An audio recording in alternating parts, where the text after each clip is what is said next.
اللہ جل شانہ کے پاک ذکر میں اگر کوئی آیت یا حدیث نبوی نہ بھی وارد ہوتی تب بھی اس منام حقیقی کا ذکر ایسا تھا کہ بندہ کو کسی آن بھی سے غافل نہ ہونا چاہیے تھا۔ اس ذات پاک کے نام احسان ہر آن اتنے کثیر ہیں جن کی نہ کوئی انتہا ہے نہ مثال۔ ایسے منام کا ذکر، اس کی یاد، اس کا شکر، اس کی احسان مندی فطرتی چیز ہے۔ فاذکرونی اذکرکم واشکروا لی ولا تکفرون، بس تم میری یاد کرو یعنی میرا ذکر کرو، میں بھی تمہیں یاد رکھوں گا، اور میرا شکر ادا کرتے رہو، بس میری ناشکری نہ کرو۔ حدیث پاک میں نبی کریم صلی اللہ علیہ وسلم نے فرمایا، اللہ جل شانہ فرماتے ہیں، میں بندہ کے ساتھ ویسا ہی معاملہ کرتا ہوں جیسا وہ میرے ساتھ گمان رکھتا ہے۔ جب وہ مجھے یاد کرتا ہے تو میں بھی اسے یاد کرتا ہوں، بس جب وہ مجھے اپنے دل میں یاد کرتا ہے تو میں اپنے دل میں اس کو یاد کرتا ہوں، اور اگر میرا ذکر وہ مجمع میں کرتا ہے تو میں اس کا ذکر اس سے بہتر مجمع یعنی فرشتوں کے مجمع میں کرتا ہوں، اور اگر میرا بندہ میری طرف ایک بالشت متوجہ ہوتا ہے تو میں اس کی طرف ایک ہاتھ متوجہ ہو جاتا ہوں، اور اگر وہ ایک ہاتھ بڑھتا ہے تو میں 2 ہاتھ بڑھ جاتا ہوں، اور اگر وہ میری طرف چل کر آتا ہے تو میں اس کی طرف دوڑ کر آتا ہوں۔ اللہ پاک نے فرمایا کہ میرا بندہ میرے ساتھ جیسا گمان کرتا ہے میں اس کے موافق اس کے ساتھ معاملہ کرتا ہوں۔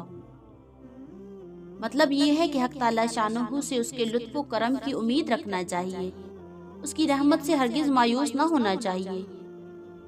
یقیناً ہم لوگ گناہ گار ہیں اور سراپا گناہ اور اپنی حرکتوں اور اپنے گناہوں کی سزا اور بدلہ کا یقین بھی رکھتے ہیں، لیکن اللہ کی رحمت سے مایوس بھی نہ ہونا چاہیے۔ کیا بعید ہے کہ حق تعالی شانہ محض اپنے لطف و کرم سے بالکل ہی معاف فرما دیں۔ فرمایا گیا، ان اللہ لا یغفر ان یشرک بہ ویغفر ما دون ذلک لمن یشاء۔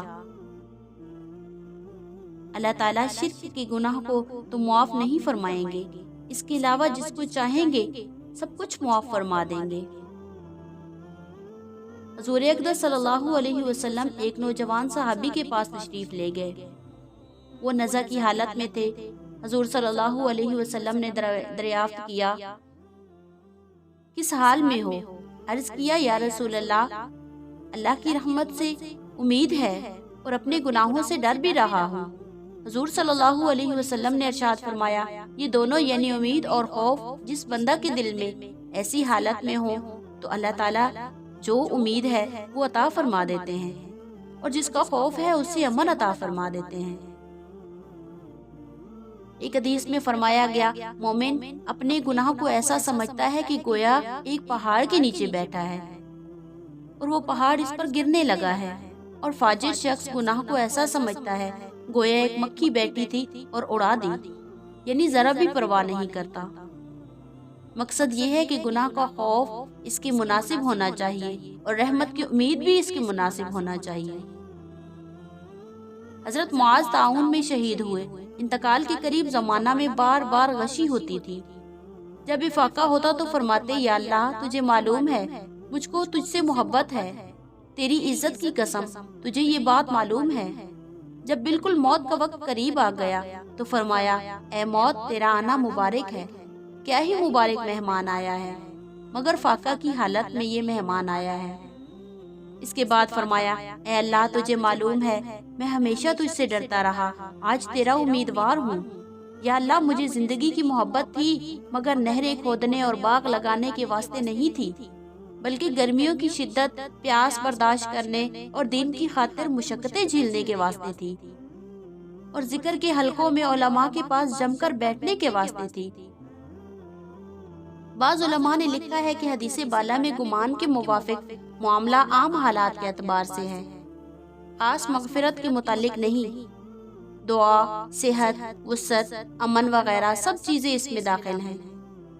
مثلا دعا کی ہی متعلق سمجھو، مطلب یہ ہے کہ اگر بندہ یہ یقین کرتا ہے کہ میری دعا قبول ہوتی ہے تو وہ ضرور ہو کر رہے گی، اس کی دعا قبول ہو جاتی ہے، اور اگر یہ گمان کرے کہ میری دعا قبول نہیں ہوتی تو ویسا ہی معاملہ کیا جاتا ہے۔